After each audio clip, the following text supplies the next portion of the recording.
বাইজু পাওড়াতে রণবীর সিং এর জায়গায় Ranbir Kapoor. Sanjay Leela বনসালির team pre production শুরু করেছে। Hi everyone, welcome back to my channel Anjana entertainer.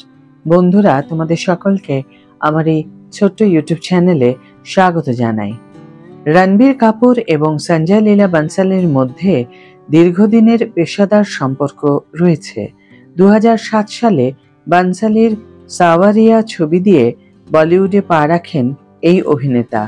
বর্তমানে এই জুটি আবার লাভ অ্যান্ড ওয়ার ছবিতে একসঙ্গে কাজ করছেন। তবে এখন খবরে বলা হচ্ছে যে বনসালির দীর্ঘ প্রতীক্ষিত প্রকল্প বাইজু বাওরাতেও কাপুর যোগ দিতে পারেন। ডেকান ক্রনিকলের এক প্রতিবেদন অনুসারে সঞ্জয় লীলা বনসালি বাইজু বাওরা ছবির জন্য রণবীর কাপুরকে চূড়ান্ত করেছেন, যা এখন আগামী বছর শুটিং শুরু হবে বলে আশা করা হচ্ছে। প্রতিবেদনে প্রকাশিত হয়েছে, এসএলবির দল ইতিমধ্যে প্রি প্রোডাকশনের কাজ শুরু করে দিয়েছে। ভিন্টেজ সঙ্গীতের একজন বিশাল ভক্ত রণবীর তার সকাল শুরু করেন 1950-এর দশকের ক্লাসিক গান দিয়ে, যার মধ্যে 1952 সালে মুক্তিপ্রাপ্ত মূল বাইজু বাওরার গান রয়েছে। তিনি এমনকি তার মেয়ে রাহাকেও এই চিরন্তন সঙ্গীতের সাথে পরিচয় করিয়ে দিচ্ছেন। প্রথমে রণবীর সিংকে নিয়ে ছবিটির পরিকল্পনা করা হয়েছিল।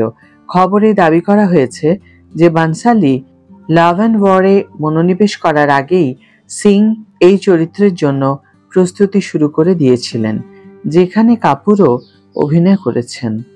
বছরের পর বছর ধরে কাস্টিং নিয়ে জল্পনা চলছে।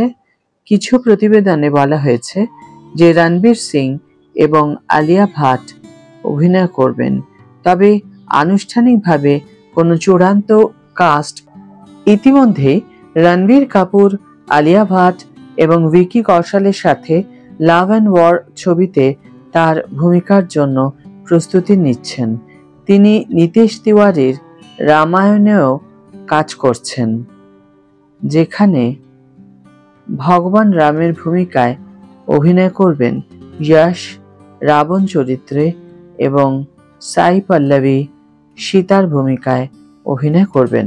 এছাড়াও তার হাতে 2023 সালের হিট অ্যানিমেলের সন্দীপ রেড্ডি ভাঙ্গার সিকুয়েলও রয়েছে। সম্প্রতি একটি ইনস্টাগ্রাম লাইভে তিনি বলেন, অ্যানিমেল পার্ক 2027 সালে শুরু হওয়া উচিত। আজকের ভিডিও এখানেই শেষ করছি বন্ধুরা। ভিডিওটি যদি ভালো লেগে থাকে তাহলে অবশ্যই একটি ছোট্ট করে লাইক দিও, শেয়ার করো বন্ধুদের সাথে, কমেন্ট করে জানিও তোমাদের মতামত।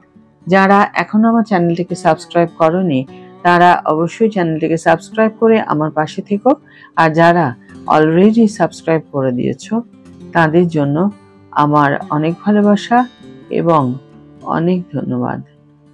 আজ তাহলে বিদায় বন্ধু, দেখা হবে পরের ভিডিওতে। ভালো থেকো, সুস্থ থেকো, সঙ্গে থেকো।